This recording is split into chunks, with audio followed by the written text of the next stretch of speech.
नमस्कार दोस्तों, स्वागत है आपका अपना ही यूट्यूब चैनल टुडे एग्जाम पर। दोस्तों, जैसा कि एसएससी की विभिन्न एग्जाम हेतु जो जीके जीएस की प्रैक्टिस सेट चलाई जा रही है, जिसके तहत टोटल 35 वीडियो आने वाली है। इन 35 वीडियो में आप 18वीं वीडियो को वॉच कर रहे हैं। देखिए दोस्तों, एसएससी का आपको कोई भी एग्जाम देना है, टीसीएस पैटर्न की कोई भी एग्जाम देना है, हमारे इस क्लास को अगर आप फॉलो करके एग्जाम देंगे तो आप इनकी फ़ायदा एग्जाम हॉल में समझेंगे।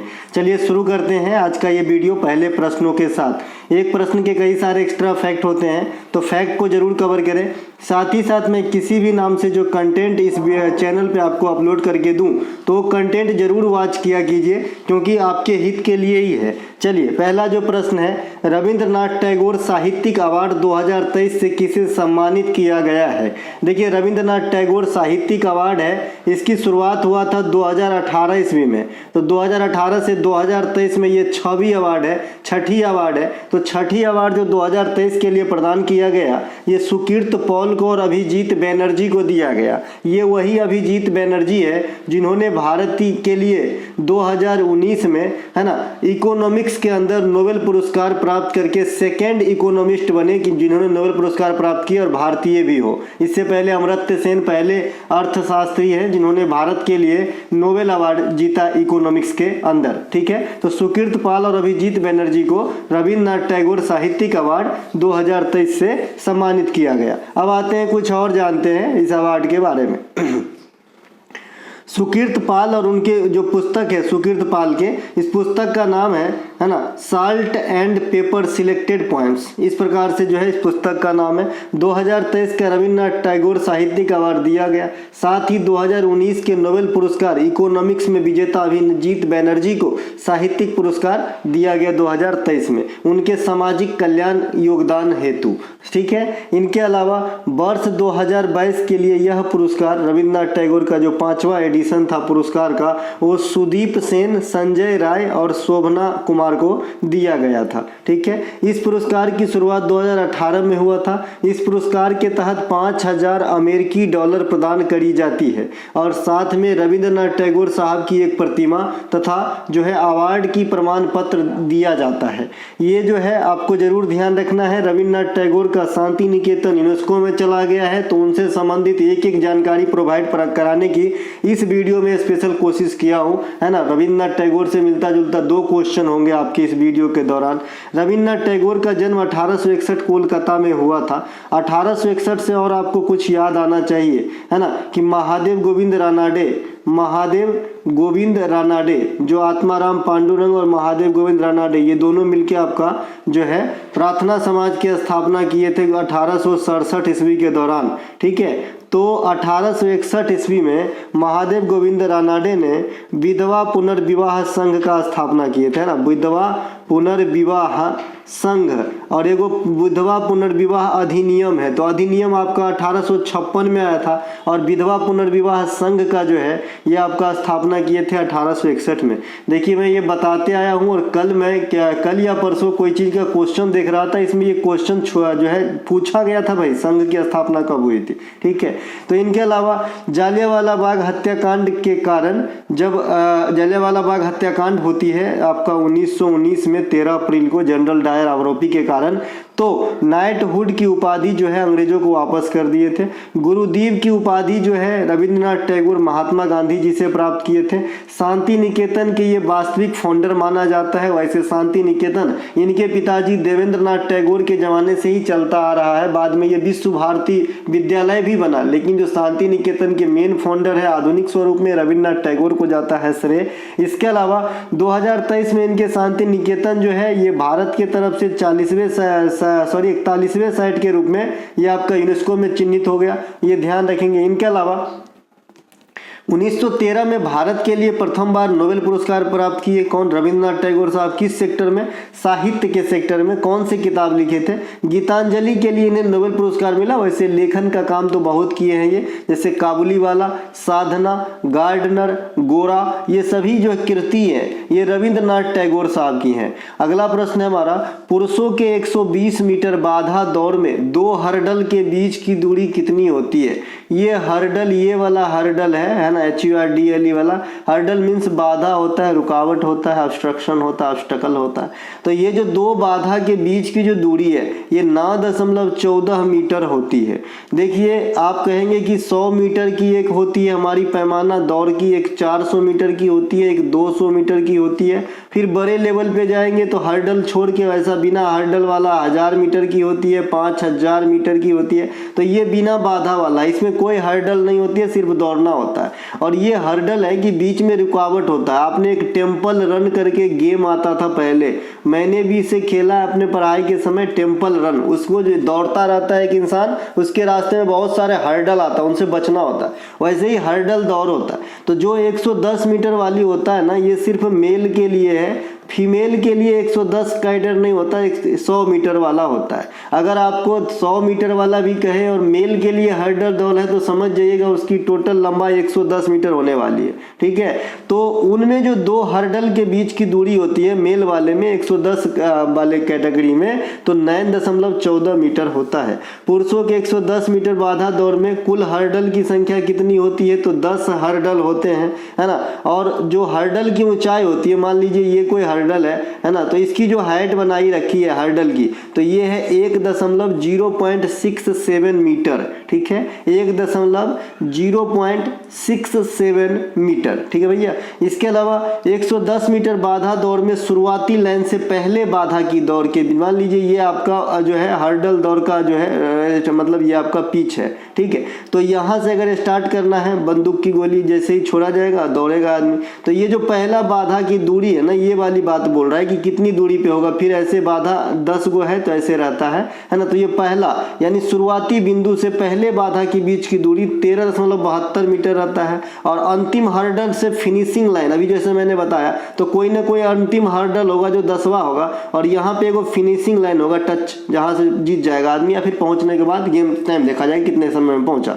तो ये इसकी बीच की दूरी 14.2 मीटर होता है ना। ध्यान में छाप लीजिए, ऐसे ही क्वेश्चन आजकल ज्यादा पूछे जाते हैं जिसमें बच्चे आसानी से याद न रख पाए, है ना भैया। 100 मीटर महिलाओं की हर्डल रेस में हर्डल की ऊंचाई 83.8 सेंटीमीटर होता है। और पुरुष वाले में आपने देखा इसी 100 मीटर को क्या कहेंगे, 110 मीटर वाला, उसमें कितनी हर्डल की ऊंचाई हो रही थी, 1.067 मीटर। इसके अलावा महिलाओं में वॉलीबॉल की नेट 2.24 मीटर होती है, नेट की ऊंचाई ग्राउंड लेवल से। और पुरुष के वॉलीबॉल में जो नेट की ऊंचाई होती है ये 2.43 मीटर होती है आपका ग्राउंड लेवल से। वॉलीबॉल में 6 खिलाड़ी होते हैं, है ना। एगो बीच वॉलीबॉल होते हैं, बीच वॉलीबॉल का डायामीटर जो है 2:1 में जरूर है लेकिन घट जाता है। जैसे आप साधारण वॉलीबॉल की डायामीटर कहेंगे तो लेंथ और वाइड की जो आपका रेशियो है ये 2:1 होता है, यानी 18/9 होता है, 18 लंबाई 9 चौड़ाई। लेकिन जो बीच वॉलीबॉल है इसकी 16 लंबाई और 8 चौड़ाई, फिर भी ये 2:1 होगा, ठीक है, ध्यान रखेंगे। इनके अलावा निश्चित सफलता के लिए आज ही PDF प्राप्त करें। जैसा कि आप जानते हैं SSC की एग्जाम वगैरह आने वाली है। पिछले साल भी हमने कराया था MTS CGL, ये सब में जो बच्चे दिए होंगे इसकी फ़ायदा परखे होंगे। तो अगर आपको PDF चाहिए, ये लिंक दिया गया है इसी व्हाट्सअप नंबर का डिस्क्रिप्शन में, या डायरेक्ट आप ये नंबर सेव करके व्हाट्सअप मैसेज कर सकते हैं और PDF के बारे में जानकारी प्राप्त कर सकते हैं। किसी भी वीडियो के डिस्क्रिप्शन में लिंक मिल जाएगी। अगला है FRBMA, राजकोषीय उत्तरदायित्व एवं बजट प्रबंधन अधिनियम कब लागू हुआ था? When did the FRBM Fiscal Responsibility and Budget Management Act come into force? तो ये आपका 2004 में आया था, ठीक है। इसके फुल फॉर्म भी पूछते हैं, FRBM का फुल फॉर्म क्या होता है, तो इसका फुल फॉर्म भी अपने जेहन में याद रखें, physical responsibility and budget management, इस प्रकार से होता है। राजकोषीय उत्तरदायित्व एवं बजट प्रबंधन अधिनियम ये 2003 में आया था, इफेक्ट में आया था 2004 में, ठीक है, प्रभावित हुआ था। तो दोनों बात ध्यान रखेंगे। इसमें क्या हुआ कि इस अधिनियम के तहत एक लक्ष्य रखा गया कि अमुक ईयर तक राजस्व घाटे को 0 करना है, ठीक है। हालांकि ये सफल नहीं हुआ। बाद में इस जो ये चलाया गया था FRBM में, इसको बंद कर दिया गया, ठीक है। 2008-9 में रिसेशन आया था उस समय, तो बंद कर दिया गया। इनके अलावा FEMA एक फेमा होता है और एक फेरा होता है। देखिए फेमा क्या होता है, फुल फॉर्म जानिएगा, फॉरेन एक्सचेंज मैनेजमेंट एक्ट होता है, और एक वो फेरा होता है, सेम चीज़ रहता है लेकिन मैनेजमेंट की जगह रेगुलेटिंग हो जाता है, फॉरेन एक्सचेंज रेगुलेटिंग एक्ट होता है। अभी भारत में पहले फेरा आया कि पहले फेमा, ऐसा क्वेश्चन पूछा जाता है, तो पहले फेरा आया था, है ना। फेरा आपका 1973 में, जिस साल आपका जो है 1973 में कुछ हुआ है याद कीजिए, है ना। तो फेरा के पहले आया, बाद में आया आपका फेमा, ठीक है। तो फेमा जगह ले लिया है फेरा का। अब इंडिया में फेरा नहीं चलता है, फेमा चलता है। ये आपका जो विदेशी इन्वेस्ट करते हैं ना लोग, फॉरेन इन्वेस्ट, इसको प्रभाव मतलब इससे संबंधित है ये फेमा और फेरा, दोनों भी संबंधित था, लेकिन इसमें किस संशोधित करके फेरा को हटा के फेमा को से रिप्लेस कर दिया। जैसे आप योजना आयोग को हटा के नीति आयोग से रिप्लेस कर दिए। एक पूरा मॉडल इसी प्रकार का है ना। पूरा मॉडल ये अब्दुल कलाम आज़ाद साहब की जो है सोच थे, उस समय की जो गाँव है, जो ग्रामीण एरिया है, उसमें शहरी फैसिलिटी देख के जो है मतलब मुहैया कराया जाए। तो इसका पूरा फुल फॉर्म ही पढ़ेंगे तो आपको समझ में आ जाएगा, provisions of urban amenity in rural area, पूरा मॉडल, है ना, कि गांव में शहर की जो भी सुविधा होती है वो जो दिया जाए। तो ये मॉडल कौन दिए थे, अब्दुल कलाम आजाद साहब। इनके अलावा जो आपका रक्त समूह का खोज कार्ल लैंड एस्टीनर ने कब किया था। देखिए रक्त समूह का खोज कार्ल लैंड एस्टीनर ने 1930 ईस्वी में किया था। 1930 ईस्वी में आपको CV रमन साहब को नोबेल पुरस्कार दिया गया था फिजिक्स के अंदर, है ना। तो इसे भी ध्यान रखें। और इस प्रकार से प्रथम वैज्ञानिक हुए जो भारत के लिए नोबेल पुरस्कार प्राप्त किए थे। रक्त समूह 4 प्रकार के होते हैं, A, AB, O, B, ठीक है। इनके अलावा सर्वदाता किसे कहते हैं, तो O निगेटिव को, और सर्वग्राही किसे कहते हैं, तो AB रक्त समूह वाले को सर्वग्राही कहते हैं, ठीक है मेरे भाई। इनके अलावा आपके सामने कुछ इमेज दिख रहे होंगे, इससे आप बहुत सारे क्वेश्चन की जवाब पा सकते हैं। सबसे पहले ये आपके सामने 4 प्रकार के रक्त समूह है। रक्त समूह है 4 प्रकार के, ठीक है। A है, B है, AB है, O है लास्ट में, ठीक है। इनके अलावा ये O वाला जो है ना, ये O वाला क्यों सबको चल जाता है, O वाला किसी को भी आप देते हैं तो क्यों चल जाता है O निगेटिव, क्योंकि देख रहे हैं इसके जो बाहरी बनावट है ना, कोई भी दांतदार नहीं है, ये किसी में भी जो है नहीं फंसेगा, इसीलिए जो है सबको चल जाता है ये। दूसरी ये तो हो गई इमेज के हिसाब से बताने लायक। दूसरी ये है कि ये इसलिए सबको देते हैं क्योंकि इसमें दोनों एंटीबॉडी होती है ना, दोनों एंटीबॉडी होती है, दोनों एंटीबॉडी A और एंटीबॉडी B, 2 प्रकार के एंटीबॉडी होते हैं जो कहाँ पाए जाते हैं, O में पाए जाते हैं। और एंटीजन यहाँ कोई भी नहीं होता है। देखो नीचे में लिखा है, ये एंटीजन वाला जो है आपका कॉलम है, ये एंटीबॉडी वाला है, और ये जो है आपका ब्लड ग्रुप का नाम है ना। तो A में कौन सा एंटीबॉडी है, तो A में B एंटीबॉडी होता है और B में A होता है, ये उल्टा होता है। और एंटीजन सेम होता है, A में A एंटीजन, B में B एंटीजन। AB में कोई भी एंटीबॉडी नहीं होगा, इसीलिए कुछ भी दे दो मुझे चल जाएगा, कोई भी एंटीबॉडी दे दो मुझे चल जाएगा, तो इसीलिए यह किसी का भी ले लेता है, ठीक है। इसके अलावा इसमें दोनों एंटीजन होगा, ठीक है। और OB में कोई भी एंटीजन नहीं होगा लेकिन दोनों एंटीबॉडी होगी, ठीक है मेरे भाई, है ना। O में दोनों एंटीबॉडी होता है, AB में दोनों एंटीजन होता है, ठीक है। A में B एंटीबॉडी होता है, B में A एंटीबॉडी होता है। A में A एंटीजन होता है, B में B एंटीजन होता है। ये समझ में आ गया। इसके अलावा जो ये है ना, ये काफ़ी काम की है। जैसे आपको कई बार खास करके रेलवे में ये क्वेश्चन बहुत पूछा जाता है कि माता का ब्लड ग्रुप A, पिता का ब्लड ग्रुप B, बच्चे की ब्लड ग्रुप की क्या संभावना है, जो बच्चे पैदा होंगे उनसे, तो उनसे क्या संभावना है इसके ब्लड ग्रुप के, है ना। एक सेकेंड, हाँ, तो क्या संभावना है कि उसके बच्चे की रक्त की समूह क्या रहेगी। तो यहाँ से आप ये ग्राफ के हिसाब से मिला सकते हैं। ये आपके लिखा है मदर्स ब्लड ग्रुप, ये माता की है, ये माता की ब्लड ग्रुप है मदर्स की, ये आपका फादर की ब्लड ग्रुप है, और ये जो है आपका ये बच्चे का ब्लड ग्रुप है, जो बच्चे उत्पन्न होंगे इनसे, ठीक है भाई। तो अगर माता का A है, पिता का भी A रहेगा, तो बच्चा का ब्लड ग्रुप की क्या संभावना बनता है, A या O, ठीक है। अगर माता का ए ले लीजिए, पिता का बी ले लीजिए, तो ब्लड ग्रुप का क्या संभावना, ए बी या ओ, कुछ भी चारों हो सकता है, ठीक है। तो इस प्रकार से आप जो है इसे देख लेंगे, समझ लेंगे पीडीएफ से, एक बार अपने आंख के अंदर है ना उत्तल लेंस वाला कैमरा से फोटो खींच लेंगे ताकि आपको हमेशा याद रहे। ये बहुत ही इजी है और बहुत अच्छा ग्राफ है ये, है ना, कि ए रहेगा तो ये संभावना है, ए से बी रहेगा तो ये, मतलब पिता का ए बी माता का ये, है ना। तो ये आपको जो है देख लेना है एक बार, ठीक है भाई। चलते हैं आगे। अगला है रक्त परिसंचरण का खोज किसने किया था, तो ये विलियम हार्वे ने 1628 ईस्वी में रक्त परिसंचरण का खोज किया था। अभी आपने देखा था रक्त समूह अलग है कि रक्त को कैटेगराइज किए, ये रक्त परिसंचरण है। डीएनए के खोज कौन किए थे, डीएनए के डबल हेलिक्स मॉडल का तो ये वाटसन एवं क्रिक ने किया था, 1953 ईस्वी में किया था। डीएनए किस लिए इस्तेमाल किया जाता है, तो बहुत सारे कॉज है, कोई मर्डरर है, माता पिता है, बलात्कारी वगैरह है, उनको जो है पकड़ने के लिए या फिर पहचानने के लिए डीएनए टेस्ट करी जाती है। डॉक्टर हरगोविंद खुराना ने डीएनए के माध्यम से प्रोटीन के संश्लेषण में रिलेशन स्थापित किया प्रयोगशाला में, जिस कारण इसे 1968-69 में चिकित्सा के क्षेत्र में नोबेल पुरस्कार दिया गया, है ना। और ये भारतीय मूल के प्रथम और एकमात्र नोबेल लॉरिएट है जिन्होंने चिकित्सा के क्षेत्र में प्राप्त किया, ठीक है भाई। इसके अलावा डॉक्टर क्रिश्चियन बोनार्ड के द्वारा 1967 में पहली बार हृदय प्रत्यारोपण किया गया। कहाँ किया गया था, साउथ अफ्रीका में किया गया था। तो ये बात भी ध्यान रखेंगे, वो दिन है ना, साउथ अफ्रीका में जब ये हुआ होगा तो कितना जो है बड़ा ये होगा कि आज क्या होगा, लेकिन सफल हुआ, तब से जो है ये चीज़ चल रहा है। लेकिन ये गरीब आदमी की आम की बस की बात नहीं है भाई, इसमें काफ़ी सारे पैसे लगते हैं। भारतीय संविधान के किस अनुच्छेद में यह वर्णन किया गया है कि लोकसभा में एक अध्यक्ष तथा एक उपाध्यक्ष होंगे, है ना।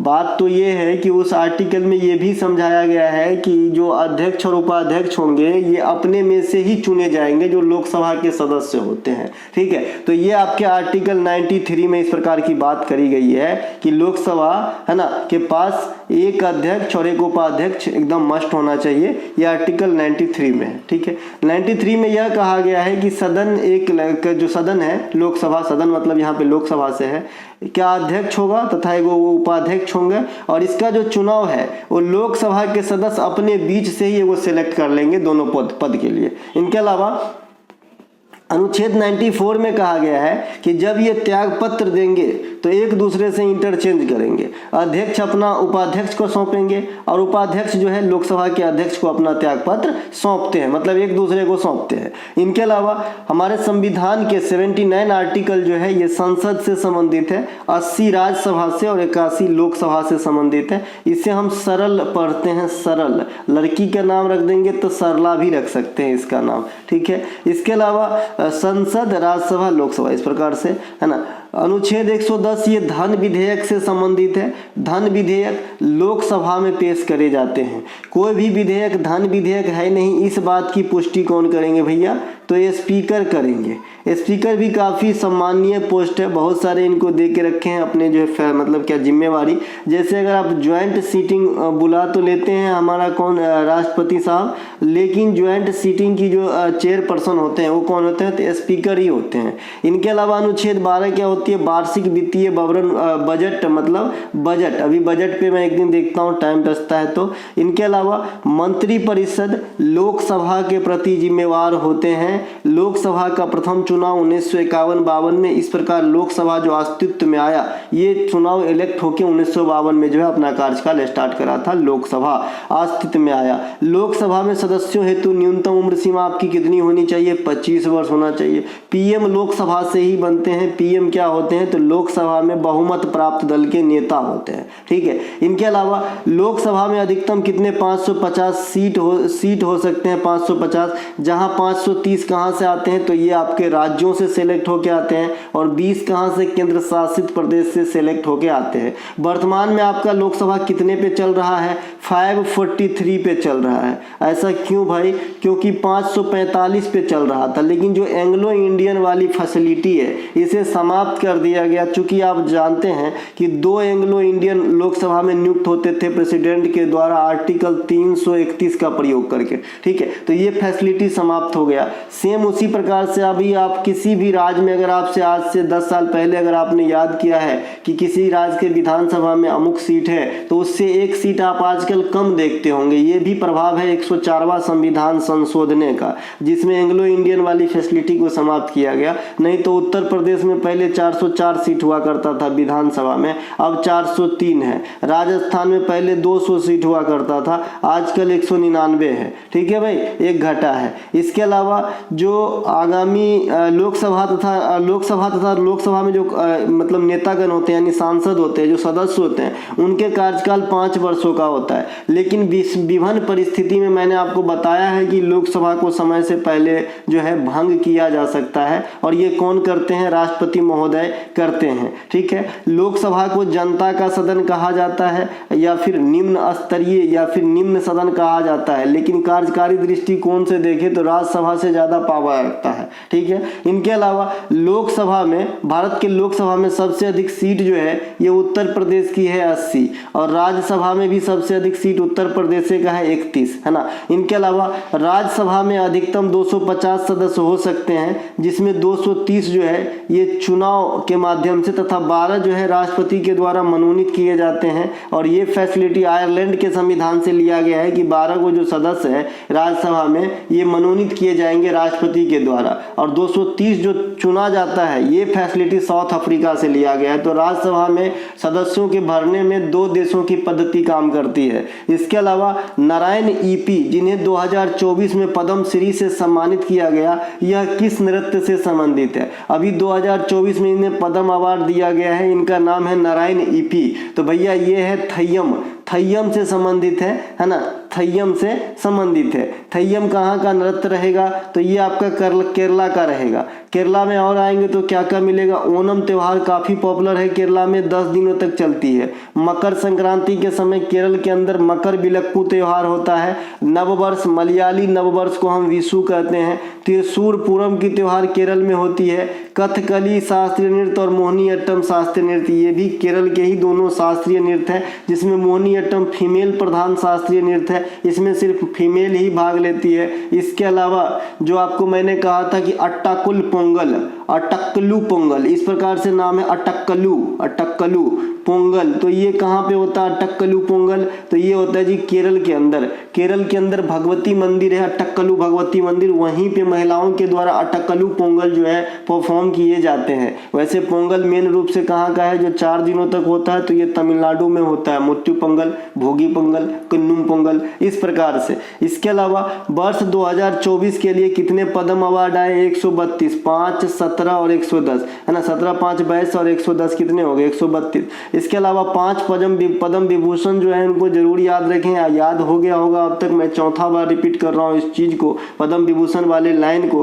बिंदेश्वर पाठक बिहार, वेंकैया नायडू हमारे देश के जो है आपके, है ना, भूतपूर्व अभिराष्ट्रपति, मतलब 13वें क्रमांक के राष्ट्रपति थे। बैजंती माला बाली और पद्मा सुब्रमण्यम और चिरंजीवी, पद्मा सुब्रमण्यम और बैजंती माला को भरतनाट्यम के लिए चिरंजीवी साउथ के एक्टर है ना। इनके अलावा 26 जो ये आपका यहाँ पे 26वें नहीं भाई 75वें गणतंत्र दिवस के मुख्य अतिथि कौन थे? फ्रांस के राष्ट्रपति इमैनुअल मैक्रोन। देखिए मैंने लिख के दिया था कि 26 जनवरी 2024 को, लेकिन यहाँ पे 26वें लिखा है, आगे चीज नहीं लिखा है ना, तो कुछ मिस्टेक है यहाँ पे, मैं ठीक कर दूंगा। 75वें गणतंत्र माने ये वाला गणतंत्र दिवस पे, ठीक है। देखिए दोस्तों, ये जो मैं कर रहा हूँ, आप समझते हैं कि ड्यूटी करते हुए अकेले पॉसिबल नहीं होता है, तो इन सब चीज़ों में कंटेंट मैं खुद लिखता हूँ, बहुत मेहनत से लिखता हूँ, जैसा कि आप लोग समझ ही रहे होंगे, इतने सारे फैक्ट। और मैं आपको बता दूं कि ये सब जो है मतलब एक तब के जैसा आप लोगों के लिए कर रहा हूँ कि आप लोग पास हो, और मैं सिर्फ इतना एक मैसेज के लिए कि आप मैं जो है मेरा रिजल्ट हुआ है, उसकी एक अलग ही मजा है, उसकी खुशी फील करने की, ठीक है। तो मैं अपने घर के लोगों को भी मदद लेता हूँ इन कामों में, नहीं तो अकेले तो बिल्कुल ही संभव नहीं है अगर कोई मदद न करे तो, ठीक है भाई। 2023 में कौन सा संविधान संशोधन, है ना, जो है अपनी 30वीं वर्षगांठ मना रही है? इस प्रकार की क्वेश्चन भी प्रचलन में रहता है एग्जाम के अंदर, ठीक है। तो 2023 2023 हुआ है ना, उसमें 73वीं संविधान संशोधन और 74वीं संविधान संशोधन अधिनियम जो है अपनी 30वीं मतलब वर्षगांठ के ये जन्मदिन के ये मनाया है, बर्थडे मनाया है। ठीक है, 73वीं संविधान संशोधन अधिनियम 1992 में आया था, लेकिन ये 1993 में 24 अप्रैल 1993 को लागू हुआ था, प्रभावी हुआ था। 24 अप्रैल को हम आजकल जो है ग्राम पंचायत दिवस के रूप में मनाते हैं। ग्राम पंचायत राज मंत्री कौन है वर्तमान में? गिरिराज सिन्हा है। इनके अलावा भारत में पंचायती व्यवस्था की शुरुआत 1959 में राजस्थान के नागौर से हुआ था। हमारे संविधान में जो DPSP है, जो हमारा नीति निर्देशक सिद्धांत है, उनके अंतर्गत जो आर्टिकल 40 है, ये गांधीवादी विचारधारा के अंतर्गत आर्टिकल है, जो ग्राम पंचायत के है ना गठन से उपबंध किया गया है इसमें। ठीक है, और ये गांधीवादी विचारधारा से प्रेरित है। कल या परसों हमने DPSP को तीनों कैटेगराइज में एक एक आर्टिकल को देख लिया था। कल होके क्वेश्चन पूछे और जो बच्चा नहीं देखा है तो ये नहीं बताना कि सर कहाँ बताए थे, है ना। मैं अभी रिक्वेस्ट कर रहा हूँ, अब तो आप मुझे देख पा नहीं रहे हो तो नहीं तो समझ लीजिए हाथ जोड़ के रिक्वेस्ट कर रहा हूँ कि भैया पढ़ लो, एग्जाम दे दो, लेकिन नहीं सुनोगे। ठीक है, एनालिसिस में भारतीय संविधान का भाग 9 जो है ये ग्राम पंचायत से संबंधित है। अनुसूची 11 भी ग्राम पंचायत से संबंधित है, और अनुसूची 11 में जो है 29 विषय है ग्राम पंचायत के से संबंधित। ठीक है, इसके अलावा जो 9 है ना, 9 से 2 भाग और बना है, 9 का A और 9 का B। तो 9 का A जो है ये भाग है आपका ग्राम पंचायत से, और एक 9 का B भी है, ये भाग जो है आपका सहकारी समिति के गठन से है। ठीक है, इनके अलावा ग्राम पंचायत में अगर आपको मुखिया जी बनना है या फिर कोई अन्य पद चाहिए तो आपकी उम्र कम से कम 21 वर्ष होनी चाहिए। ठीक है, या सरपंच बनना है। इसके अलावा 74वां संविधान संशोधन जो है ये आपका नगर निगम से संबंधित है ना। भाग 9 का ये नगर निगम से संबंधित है, और जो अनुसूची 12 है ये भी नगर निगम से संबंधित है, और अनुसूची 12 में 18 विषय को शामिल करा गया है। और इन सभी चीज़ों के बारे में विस्तृत जानकारी चाहिए तो आर्टिकल 243 आपको देखना पड़ेगा, चाहे राज्य हो, नगर पालिका हो या फिर सहकारी समिति हो। क्योंकि भाई ऐसा तो नहीं कि खाली गठन कर दिया हो गया, अब गठन कैसे होगा, चुनाव कौन करवाएगा, प्रोसीजर क्या है, एज क्राइटेरिया क्या है। अभी तो राजस्थान में ग्राम पंचायत के लिए योग्यता भी जाहिर कर दिया है। इसके अलावा राज्य में जो वित्तीय फंड होता है ये किस आर्टिकल से आते हैं, ये सभी बात आपको वहीं मिलेंगे, जिसमें मैंने एक वीडियो बना दिया है। ग्राम पंचायत और नगर निगम की चुनाव स्थानीय निकाय के द्वारा कराई जाती है। स्थानीय निकाय मतलब उस राज्य के अंदर जो चुनाव आयोग होगा। मेयर या महापौर क्या होते हैं? नगर निगम में प्रधान होते हैं। अगर महाराष्ट्र वगैरह में आएगा तो महापौर कहा जाता है, यहाँ पे मेयर कहते हैं वैसे हम। ठीक है, तो ये भी क्वेश्चन एक बार धूम मचाया था एग्जाम के अंदर। द्वितीय गोलमेज सम्मेलन के दौरान भारत का वायसराय कौन था? यहाँ पे क्लू है, हल्के में मत लो, है ना। ये जो द्वितीय गोलमेज सम्मेलन है, सबसे पहले 3 गोलमेज सम्मेलन हुआ था। 1930 में हुआ था, 1931 में हुआ था, और आपका जो है 1932 में हुआ था। तीनों कहाँ पे हुआ था जी? लंदन के अंदर हुआ था। और उस समय जो है इंग्लैंड के जो PM थे रैमजे मैकडोनाल्ड, ये सब में जो है चीफ थे, अध्यक्षता किए थे, है ना। तीनों गोलमेज सम्मेलन जो लंदन में हुआ था। तो जो दूसरा था ना, उसके समय अंग्रेज थे वेलिंगटन। कौन था?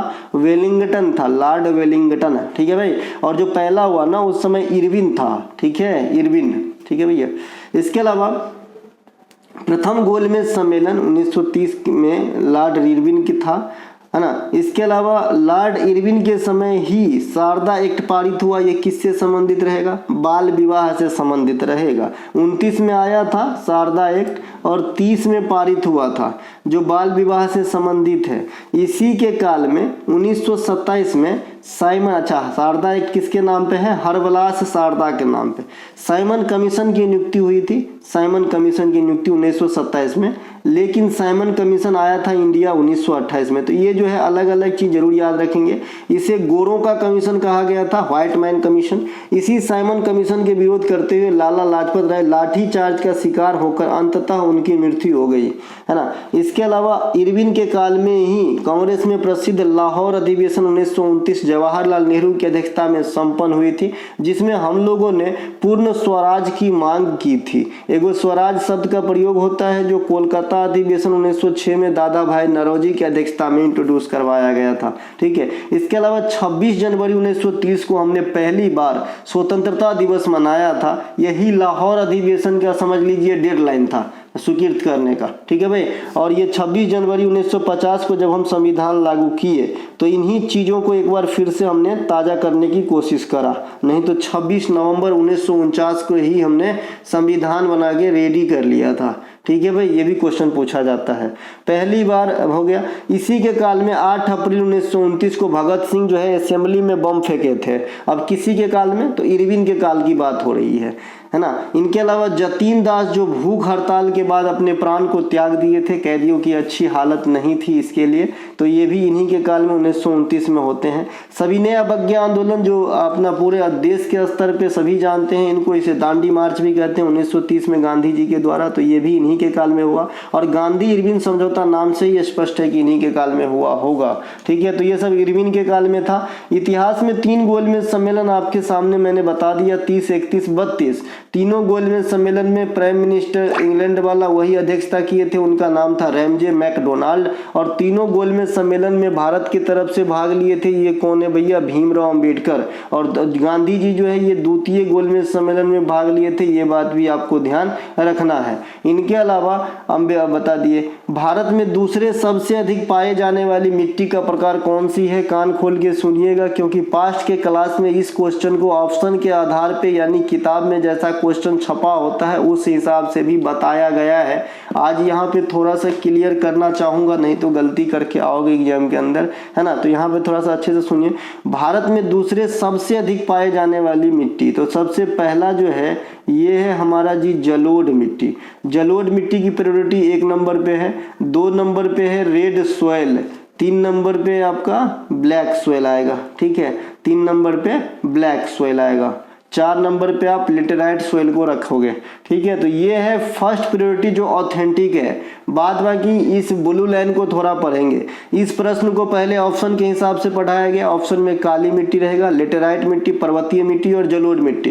तब पूछेगा कि भारत में दूसरी सर्वाधिक पाए जाने वाली मिट्टी कौन सी है, ऐसा क्वेश्चन बना है। ये CGL CPO लेवल की क्वेश्चन है ना। तो इसमें से क्या करोगे, तो इसमें से काली मिट्टी बताना आपका मजबूरी बनता है। क्यों? क्योंकि जलोढ़ मिट्टी तो सबसे ज्यादा इंडिया में, ये दूसरा पूछ रहा है, तो इन चारों ऑप्शन में से दूसरा सबसे ज्यादा काली मिट्टी होगा, क्योंकि इसमें ऑप्शन में लाल मिट्टी दिया ही नहीं एग्जामिनर।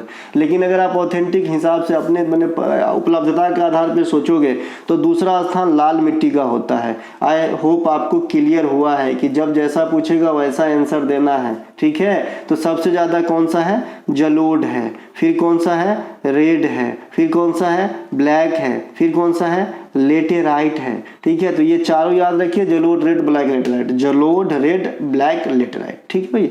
तो ये क्लियर कर लीजिएगा। ये कहीं PDF में भी ये चीज लिखा होगा, काली मिट्टी भारत की दूसरी सर्वाधिक मिट्टी है, क्योंकि ये ऑप्शन वाले प्रश्न से क्वेश्चन लिया गया था। भारत के अधिकांश भाग, लगभग 44% भाग पे जलोढ़ मिट्टी पाई जाती है। मिट्टी का निर्माण, जो जलोढ़ मिट्टी है ना, उसका निर्माण कैसे होता है, नदियों के द्वारा लाए गए निक्षेपण से होता है। और मैंने बताया था कि ये खादर और बांगर कैसे डिसाइड करता है, जो खादर नया होता है, बांगर पुराना होता है, ये कैसे डिसाइड करते हैं, तो नदियों के अपवाह क्षेत्र के अनुसार ही डिसाइड होती है कि नदी जो है अभी कैसे प्रवाहित हुआ है और कहाँ अपना निक्षेप छोड़ा है या नहीं छोड़ा है, उस हिसाब से डिसाइड होगा। जलोढ़ मिट्टी का फैलाव अधिकांश मैदानी भाग, यानी भारत के मैदानी भाग में अधिकांश मिट्टी किस प्रकार की है, जलोढ़ मिट्टी है। एक बार फिर से समझ लेंगे कि इसका नामकरण कैसा होता है। मान लीजिए कि अभी ये 2023 साल चला है और इस बार जो नदी में बहा के लाया, इसकी बहाव कुछ ऐसा था, ठीक है। ये पूरा मैदानी भाग है, बहाव कुछ ऐसा था। तो जो इस बाढ़ वगैरह आए, जो ये मिनरल्स वगैरह लाए, तो यहाँ तक जो है बहुत बढ़िया, मतलब ये पानी का क्षेत्र, नदी इतना ही है लेकिन क्षेत्र बढ़ के इतना हो गया, तो यहाँ तक आया। तो मिट्टी का जो पाटा जो बहा के लाया यहाँ तक रख दिया, तो यही सूखा, तो ये पांक इसे गाँव घर में बोलते हैं। तो ये नवीन जो ऊपर का मिनरल्स आया ना, जिसे नवीन मिट्टी कहेंगे, ये हो गया आपका खादर। अगले साल जब ये नदी बहा, अभी आंख में रखिएगा कैसा था, अब ये यहाँ से न बह के, है ना, अब इतना ही दूर बहा, और ये वाला जो एरिया आपका छूट गया जहाँ पिछले साल लाया था, अब इधर आगा ज़्यादा खसक गया। तो इधर वाले पिछले साल के तुलना में इधर कुछ भी नहीं पड़ा और इधर ज़्यादा पड़ गया, तो अभी इधर वाले यहाँ से यहाँ तक नवीन कहलाए, और इधर जो इस साल कोई मिनरल्स नहीं ले पाया नदी, इसे हम बांगर कह कह दिए, पुराना जलोढ़ मिट्टी कह दिए। यहीं से डिसाइड होता है और कुछ भी नहीं होता है, क्योंकि वहाँ लिखा नहीं होता है तुम जलोढ़ रहोगे, तुम खादर रहोगे और तुम बांगर रहोगे, है ना। भारत में दूसरे सर्वाधिक क्षेत्रफल पर काली मिट्टी का क्षेत्र है, लगभग 16%। देखिए फिर से यहाँ पे यही बात, 16%, 20% मिट्टी, एक मिनट यहाँ पे 16 से 20%, है ना। लेकिन मैंने अभी कहा था यहाँ दूसरे वाला वैसी लैंग्वेज में फिर से लिखा रहा है, तो भारत में दूसरे नहीं कीजिएगा। मैं ऑथेंटिक चीज बताया हूँ कि 1 नंबर पे क्या रखना है, जलोढ़ को, 2 नंबर पे लाल को, तो दूसरे पे यहाँ पे लाल मिट्टी कर लीजिएगा, ठीक है। इसके अलावा दूसरे पे लाल, तीसरे पे काला और चौथे पे लेटराइट कर लीजिएगा। इसके अलावा यहाँ पे काली मिट्टी के बारे में पढ़ते हैं। काली मिट्टी क्या होता है, तो काली मिट्टी, है ना, कपासी मिट्टी या रेगुर मिट्टी भी कहते हैं। कपास की खेती अच्छा होता है, चट्टानों के क्षरण से बनती है। वो भी कौन सी चट्टान, तो आग्नेय चट्टान, क्योंकि और भी जो चट्टान है उनसे अलग मिट्टी का निर्माण होता है, तो खाली चट्टान पढ़ना सही नहीं रहेगा। आग्नेय चट्टान के क्षरण से जो है काली मिट्टी की निर्माण होती है। लाल मिट्टी का तीसरा स्थान नहीं, यहाँ दूसरा स्थान कर लीजिएगा। ये है दूसरा स्थान पे लाल मिट्टी, ठीक है। दूसरा स्थान करेक्शन करके दूंगा, बिल्कुल मत घबराइए, मैं यहाँ हूँ तो गलती नहीं होगा। दूसरा स्थान पर है लाल मिट्टी। यह मिट्टी तमिलनाडु, कर्नाटक, महाराष्ट्र, साउथ के कुछ पार्ट इत्यादि में पाए जाएंगे। और ये ग्रेनाइट चट्टान जो होती है या फिर नीच चट्टान जो होती है, उनके रूपांतरण से बनता है आपका लाल मिट्टी। और अभी आपने देखा था बेसाल्ट चट्टान के क्षरण से कौन सी बनती है, काली मिट्टी, ठीक है भाई, ध्यान रखेंगे। लेटेराइट मिट्टी, लेटेराइट मिट्टी यह भारत में 3 से 4% भाग पे ही पाए जाते हैं। लेटेराइट मिट्टी बहुत कम उपजाऊ होते हैं, बहुत ही कम। इसमें जैविक पदार्थ ना के बराबर, नाइट्रोजन वगैरह बहुत कम होते हैं, पोटेशियम वगैरह की अभाव रहती है ना। इसमें काजू की खेती होती है, आपके लेटेराइट मिट्टी में काजू की खेती हो जाती है। इसके अलावा मिट्टी के अध्ययन को फीडोलॉजी कहते हैं। और बिना मिट्टी का पौधा का जो संवर्धन होता है उसे हाइड्रोपोनिक्स कहा जाता है। और इसमें जो है ऐसा नहीं समझिएगा कि इसमें आम के पेड़ का जो है संवर्धन होगा, ऐसा नहीं होता है। बहुत हल्का पौधा, जैसे जो सब्जी के लिए इस्तेमाल करते हैं वैसे ही पौधा का इसमें खेती होता है, साग टाइप का, है ना। ये एक ऐसी नली बनी होती है, नली के नीचे से पानी जाता रहता है और ये कटोरा जैसे यहाँ थोड़ी थोड़ी दूर पे बना दिया जाता है। इस कटोरे में पौधा लगा रहता है ऐसे, और इसकी जो सिर है, मतलब नीचे जो सिर है, जड़ है इस पौधे का, वो पानी में तैरता रहता है और पानी में सारी मिनरल जो है जाती रहती है, तो इसको मिनरल मिलता रहता है, खिलता रहता है। और यही पानी फिर रोटेट होकर फिर ऐसे चलता रहता है एक क्रम में मोटर की सहायता से, तो इसे बोलते हैं, इस विधि को हाइड्रोपोनिक्स। आप छत पे भी कर सकते हो। इनके अलावा निम्नलिखित में से कौन सा त्योहार बौद्ध धर्म से संबंधित नहीं है, सागा दावा, हेमिस, संगक्रेन, नवरोज। तो इसमें से नवरोज हो जाएगा, बाद में कि तीनों बौद्ध धर्म के त्योहार हैं। नवरोज आपका पारसी धर्म का त्योहार है। सागा दावा सिक्किम में मनाए जाने वाली प्रमुख बौद्ध त्योहार है। सिक्किम में मनाए जाने वाले लोसांग, ये भी बौद्ध धर्म से जुड़ा हुआ त्योहार है। लोसर जो होता है वो भी बौद्ध धर्म से है, लेकिन सिक्किम में नहीं, वो तिब्बत, हिमाचल प्रदेश, अरुणाचल प्रदेश और भारत के लद्दाख, इतने जगह मनाया जाता है लोसर। ये है लोसांग सिक्किम में होता है। बौद्ध धर्म के अन्य त्योहार में हेमिस या लद्दाख में मनाई जाती है, हेमिस, है ना, हेमिस मठ भी है लद्दाख में। संगक्रेन, ये भी बौद्ध धर्म का त्योहार है। बौद्ध पूर्णिमा, ये भी बौद्ध धर्म से जुड़ी हुई त्योहार है। इनके अलावा लोसर तिब्बती नववर्ष को कहते हैं, नवरोज पारसी नववर्ष के रूप में मनाते हैं, है ना। इसके अलावा जो नवरोज त्योहार है इसे कौन शुरू किया था, ये भी पूछा जाता है। तो गयासुद्दीन बलबन जो गुलाम वंश के शासक थे, इन्होंने शुरू किया था। बलबन जो है सिजदा और पैबोस चलाए थे। लौह एवं रक्त के नीति हेतु भी हम बलबन को जानते हैं। पर्यूषण जैन धर्म का त्योहार है, ध्यान रखेंगे। इसके अलावा सोत्तगसु जापान में मनाए जाने वाला प्रमुख त्योहार है। मैं थोड़ा सा विदेशी त्योहार का जिक्र करूंगा, क्योंकि पिछली बार एसएससी में हमने इन चीज को देख चुका है कि विदेशी त्योहार भी पूछ देता है। सोत्तगसु, है ना, जापान में ऐसे ही नाम रहता है भाई, क्या करेंगे, अब प्रोनाउंसिएशन इतनी फैन नहीं हो पाएगा इसका। सोगात्सु, है ना, तो ये जापान में मनाया जाने वाला प्रमुख त्योहार है। हेलोवीन 31 अक्टूबर को प्रतिवर्ष मनाया जाने वाला भूतिया त्योहार यूरोप में होता है। ईस्टर त्योहार ये क्या है, ईसाई धर्म के लोग जो है गुड फ्राइडे के तो होता ही है उनका त्योहार, तो उसके तीसरे दिन मनाते हैं कि ईसा मसीह जो है रिबॉर्न, मतलब पुनः सक्रिय होके लौटे हैं, इस खुशी में त्योहार मनाते हैं। इनके अलावा जो है भूटान के प्रमुख त्योहारों में तश्चु प्रमुख है। इसके पीछे कुछ और लिखा हो सकता है, क्योंकि ये अलग अलग प्रकार के तश्चु होते हैं। थाई पोंगल तथा वेसाक पोया और थाई पोंगल ये श्रीलंका में मनाए जाने वाली त्योहार है। श्रीलंका का एक डांस है जो आपके एग्जाम में पास्ट में पूछा जा चुका है, इनका नाम है कंडियान। ठीक है, तो ये सब ध्यान रखेंगे, है ना। इनके अलावा अक्टूबर 2023 में सेतु बंधन परियोजना के तहत किस राज्य ने 7 पुल बनाने की मंजूरी दी है? तो ये है आपका आंध्र प्रदेश को 7 पुल मिला है ना। 118 करोड़ से ज़्यादा रुपया जो है इसके में खर्च होंगे। इनके अलावा रक्षा मंत्री राजनाथ सिंह ने हाल ही में सियांग ब्रिज का उद्घाटन किया। ये आपके अरुणाचल प्रदेश के सियोम नदी पर स्थित है जो LAC के समीप है और BRO ने बनवाया है। अटल सेतु का उद्घाटन 10 जनवरी 2024 को 12 जनवरी कीजिएगा, युवा दिवस के दिन हुआ था। ये युवा दिवस 2024 को प्रधानमंत्री नरेंद्र मोदी ने मुंबई में किया है। यह अभी इंडिया का सबसे बड़ा ब्रिज है 21.8 किलोमीटर की लंबाई के साथ। 2022-23 में कोचीन बंदरगाह को सागर श्रेष्ठ सम्मान दिया गया है, तो ये बात भी आपको ध्यान रखना है। प्रतिवर्ष राष्ट्रीय चिकित्सा दिवस किसके जन्मदिन पे मनाया जाता है? तो डॉक्टर विधान चंद्र राय के जन्मदिन पे 1 जुलाई को प्रतिवर्ष, है ना, क्या मनाते हैं? चिकित्सा दिवस के रूप में मनाते हैं भारत के अंदर। अब बताइए, इत्तेफाक नहीं तो क्या है?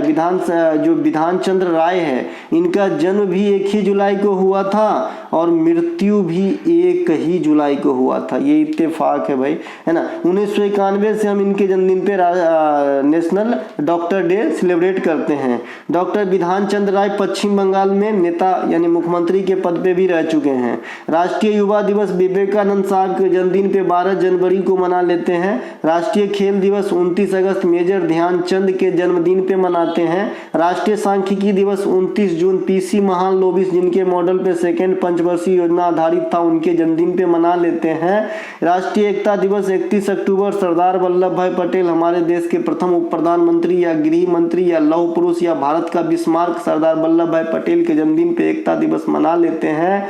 शहीद भगत सिंह 30 जनवरी महात्मा गांधी के जन्मदिन पे मना लेते हैं, मृत्यु दिवस पे मना लेते हैं। 30 जनवरी को शहीद हुए थे 1948 में। महात्मा गांधी के जन्म दिवस 2 अक्टूबर को, है ना, अहिंसा दिवस के रूप में विश्व स्तर पे मनाते हैं, ये ध्यान रखेंगे। 23 दिसंबर चौधरी चरण सिंह का जन्मदिन है, राष्ट्रीय किसान दिवस के रूप में मनाते हैं, भूतपूर्व PM इंडिया का। 25 दिसंबर अटल बिहारी वाजपेयी साहब भूतपूर्व PM, इनके जन्मदिन पे सुशासन दिवस। और हमारे नीतीश बाबू को भी सुशासन बाबू बोला जाता है, मतलब नीतीश कुमार जो है ना, अभी 9वीं टाइम शपथ लिए हैं मुख्यमंत्री का। ये भी क्वेश्चन कहीं उछलते ना आ जाए एग्जाम में। इनके अलावा 24 दिसंबर को राष्ट्रीय उपभोक्ता अधिकार दिवस मनाते हैं इंडिया में, वैसे विश्व स्तर पे 15 मार्च इस दिन को मनाते हैं। इसके अलावा 26 दिसंबर को गुरु गोविंद सिंह के संतान वीरबाल दिवस के रूप में मनाया जाएगा। इनके अलावा 23 दिसंबर को 2021 से सुभाष चंद्र बोस के जन्मदिन पे पराक्रम दिवस मनाते हैं। 24 जनवरी को राष्ट्रीय बालिका दिवस मनाते हैं। इंदिरा गांधी जी का जो है प्रधानमंत्री के रूप में ओथ ग्रहण करने का दिन है ये। इनके अलावा 25 जनवरी को मतदाता दिवस, 26 जनवरी को संविधान लागू होने के उपलक्ष्य में गणतंत्र दिवस, विश्व मधुमेह दिवस 14 नवंबर को और विश्व एड्स दिवस 1 दिसंबर को।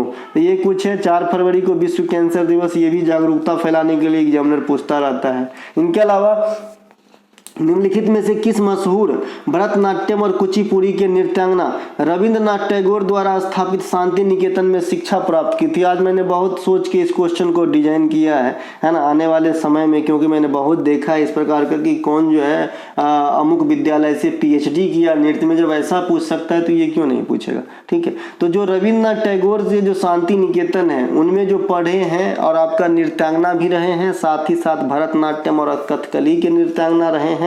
तो ये है जो आपका कौन है भाई? तो ये कथकली है, भरतनाट्यम और कथकली की नृत्यांगना रही है मृणालिनी साराभाई। ठीक है, भरतनाट्यम और कथकली की नृत्यांगना और रविंद्रनाथ टैगोर साहब से शिक्षा भी ग्रहण की है शांति निकेतन में। 1965 में इन्हें पद्मश्री दिया गया था मृणालिनी साराभाई को। 1992 में पद्म भूषण और 1994 में संगीत नाटक फेलोशिप अवार्ड दिया गया था। इनके अलावा मृणालिनी साराभाई भरतनाट्यम और आपका कथकली, है ना, भरतनाट्यम और कथकली और मणिपुरी, ये 3 नृत्य ये कर लेती थी।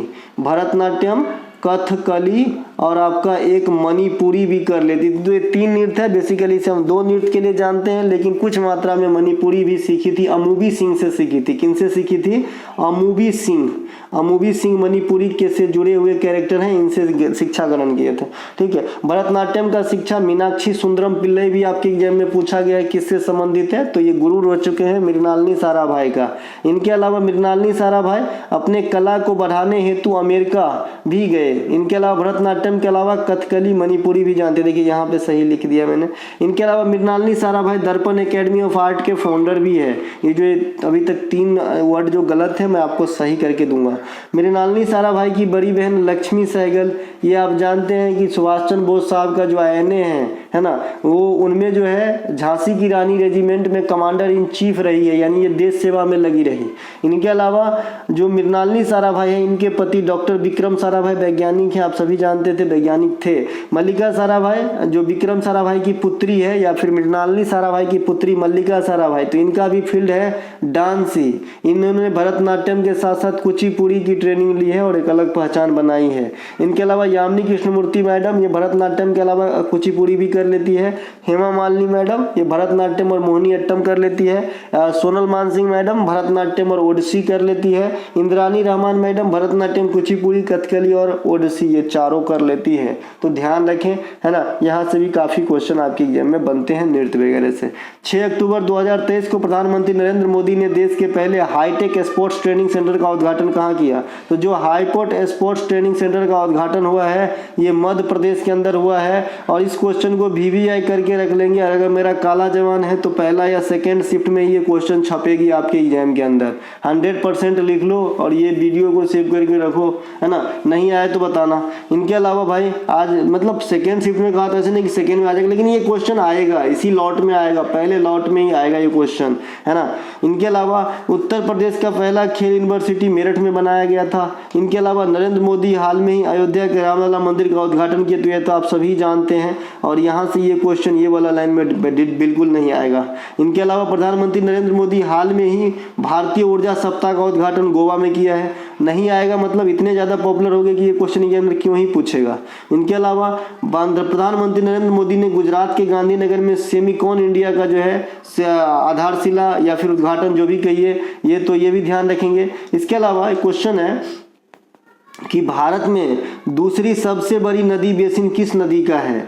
आप सभी जानते हैं कि सबसे बड़ी नदी बेसिन इंडिया में गंगा का है, जो 26% से अधिक भूमि को कवर करता है, जो भारत का स्थल है, लैंड है ना। और गोदावरी जो है ये 10% भूभाग को कवर करती है। तो गोदावरी नदी की बेसिन इंडिया में दूसरी सर्वाधिक लंबी है। बहुत सारे बच्चे यही नहीं जानते कि बेसिन क्या होता है।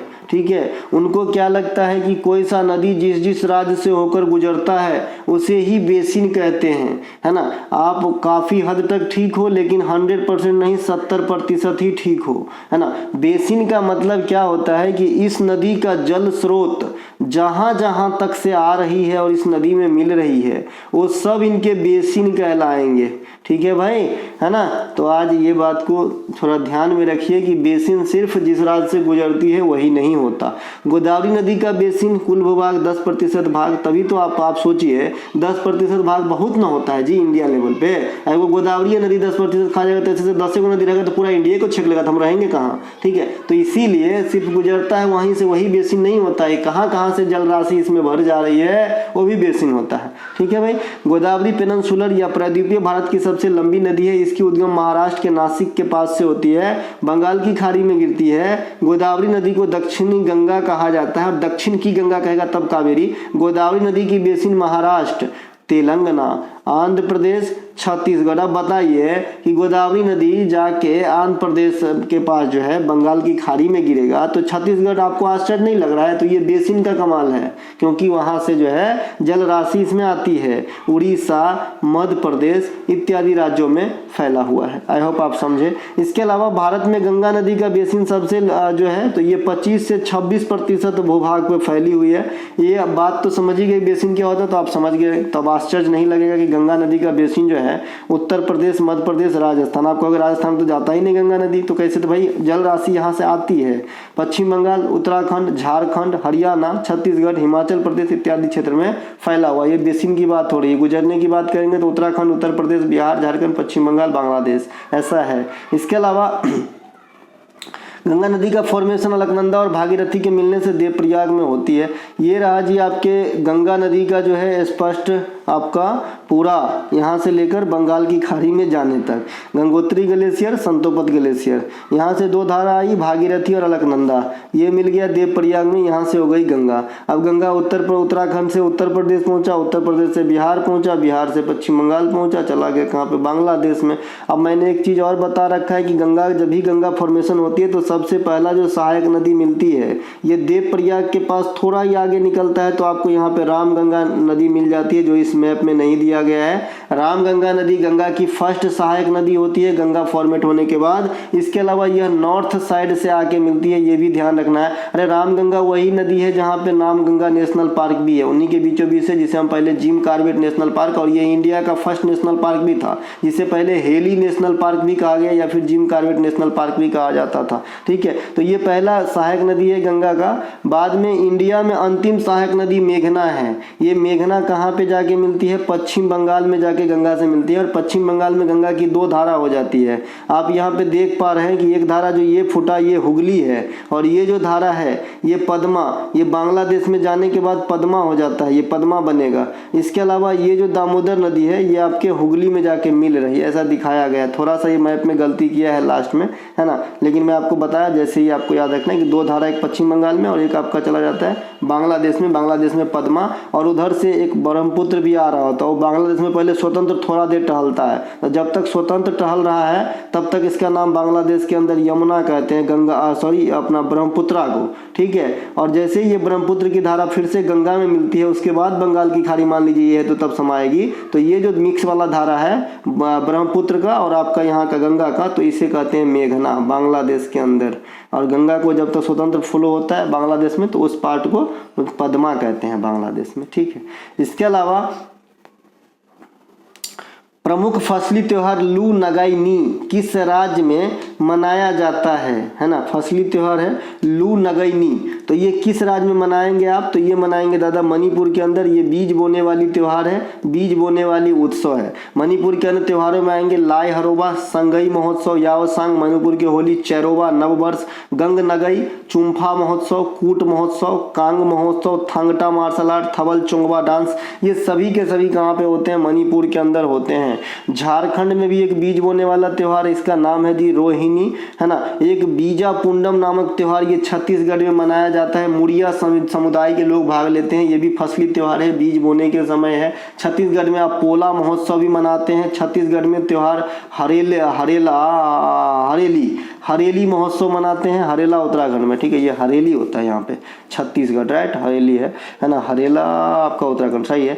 तो ये भी ध्यान रखेंगे। पोला महोत्सव जो है ये एमपी में भी कुछ पार्ट में और महाराष्ट्र के भी कुछ पार्ट में मनाते हैं, तो इन्हें भी ध्यान रखेंगे। छत्तीसगढ़ में एक फेमस त्योहार गोंचा महोत्सव, इसे भी ध्यान रखेंगे। बस्तर दशहरा 75 दिन तक होती है, इसे भी ध्यान रखेंगे।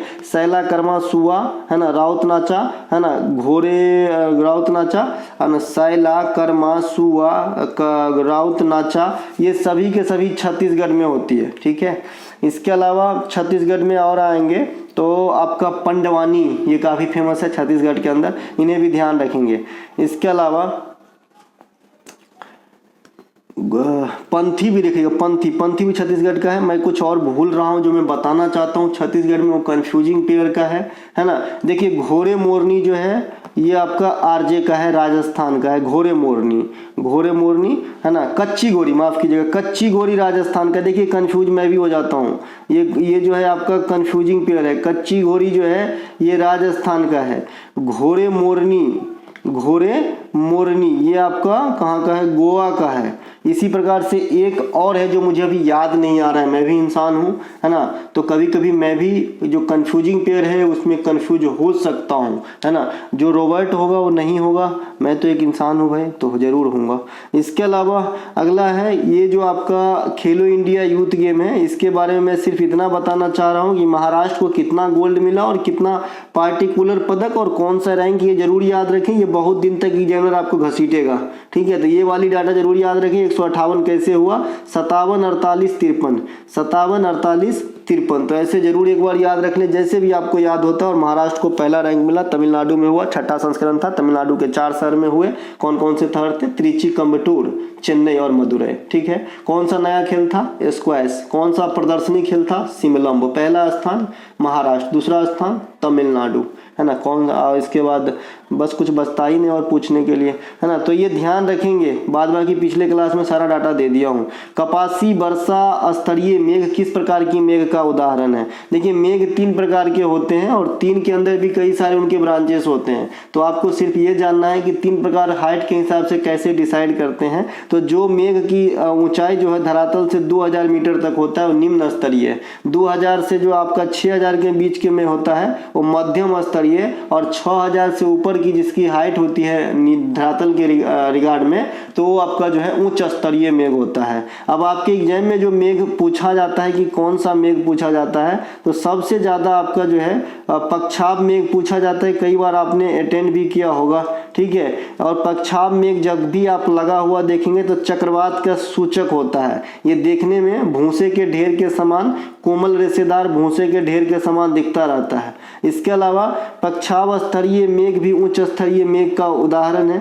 मेघ सूर्य और चंद्रमा के चारों ओर हैलो का निर्माण करते हैं। कौन, पक्षाभ स्तरीय मेघ, है ना। पक्षाभ जब भी लगा रही, ये सिर्फ हाई रेंज की जो मेघ है उसी के साथ ऐसा शब्द लगा रहता है। पक्षाभ के साथ कपासी भी आगे लगा रहता है। ठीक है, तो जब भी आपको पूछे पक्षाभ वाला मेघ तो क्या जवाब देना है, वो हाई लेवल की मेघ है, मतलब तीसरा 6000 से मीटर से ऊंचे दूरी की वाली मेघ है। ठीक है, इसके अलावा मेघ वगैरह की घटना कौन से मंडल में होते होंगे, तो क्षोभ मंडल में होते होंगे। क्षोभ मंडल, अच्छा, जो आपका पक्षाभ मेघ जैसा कि मैंने बताया कि जो हाई लेवल की मेघ होती है, निम्न लेवल की और मिडिल लेवल की, तो जो हाई लेवल की मेघ है वो मैक्सिमम कितने किलोमीटर तक हो सकता है, क्योंकि ये 6 किलोमीटर या 6000 मीटर से अधिक बोल रहा है कि ऊंचाई हो, तो थोड़ा सा दिमाग लगाइए। ये अधिक से अधिक 18 किलोमीटर तक ही हो सकता है, इससे ज़्यादा नहीं हो सकता। क्यों नहीं हो सकता, क्योंकि आप जानते हैं सभी प्रकार के मौसमी घटना जो है ये वायुमंडल के सबसे निचला लेयर क्षोभ मंडल में ही घटित होना है, इसके ऊपर तो घटित होना नहीं है। तो क्षोभ मंडल की हाइट कितनी है पृथ्वी से, तो क्षोभ मंडल की हाइट जो है 16 से 18 किलोमीटर मानी गई है।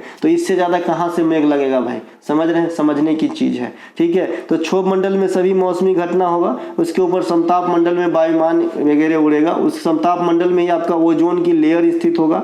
समताप मंडल से ऊपर जाएंगे तो मध्यमंडल होगा, मध्यमंडल से ऊपर जाएंगे आयन मंडल होगा, उसमें जो है आपका जो आपका तरंग वगैरह वो रिफ्लेक्ट करके पृथ्वी पे जो संचार मतलब प्राप्त किए जाते हैं सिग्नल, वो आपका आयन मंडल में होगा। और सबसे ऊपर बाहरी मंडल है जिसमें गैसेस की प्रधानता होती है, खास करके हीलियम हाइड्रोजन की। अगला प्रश्न है, Delhi pearly super thermal power station कहाँ स्थित है, CGL 2019 में आया हुआ ये क्वेश्चन है। ठीक है, तो ये आपका ओडिशा में है ना। इसके अलावा उड़ीसा के तालचेर में भारी जल संयंत्र है, ये तो पूछता ही रहता है। भारत का सबसे पुराना जो आपका नाभिकीय है, तो ये आपका नाभिकीय रिएक्टर अप्सरा है सबसे पुराना। इसके अलावा भारत का प्रमुख तथा सबसे पहला पूर्णतः स्वदेशी परमाणु ऊर्जा संयंत्र, पूर्णतः स्वदेशी मतलब अपने हिसाब से मैं बनाया, यहीं बना है, तो ये आपका कहाँ पे, तमिलनाडु के कलपक्कम में है। ठीक है, तमिलनाडु के कलपक्कम में है, इसे ध्यान रखिएगा, तमिलनाडु के कलपक्कम में है। इनके अलावा ये आपके सामने जो है मेजर पावर वाला जगह जहाँ पे आपका पावर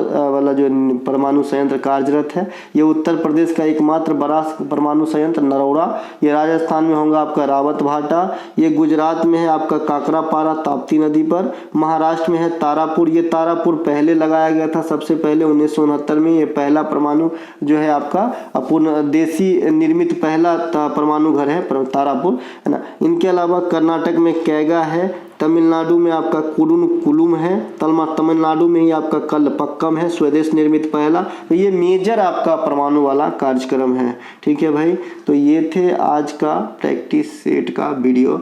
इसमें 3 से 4 जगह करेक्शन रिक्वायर्ड है, मैं करेक्ट करके दूंगा, कोई दिक्कत नहीं है। तो PDF संबंधित कोई भी जानकारी है डिस्क्रिप्शन में लिंक दिया गया है, आप बात कर सकते हैं व्हाट्सएप पे, PDF प्राप्त करके पढ़ के, है ना, वीडियो देख के अगर रिवीजन कर लिए तो आने वाले सभी एग्जाम की जो GK GS है ये आपके हाथों में होगी, ये गारंटी है, इसमें कोई दो मत नहीं है। और कहीं इसका जो है हजार रुपए की क्लास 999 का टाइटल लगाते हैं ना, है ना, तो उस पर भारी पड़ेगा, ये मेरी कथन ही नहीं है, ये लकीर समझ लीजिए। ठीक है, मिलेंगे अगले वीडियो में। जय हिंद दोस्तों।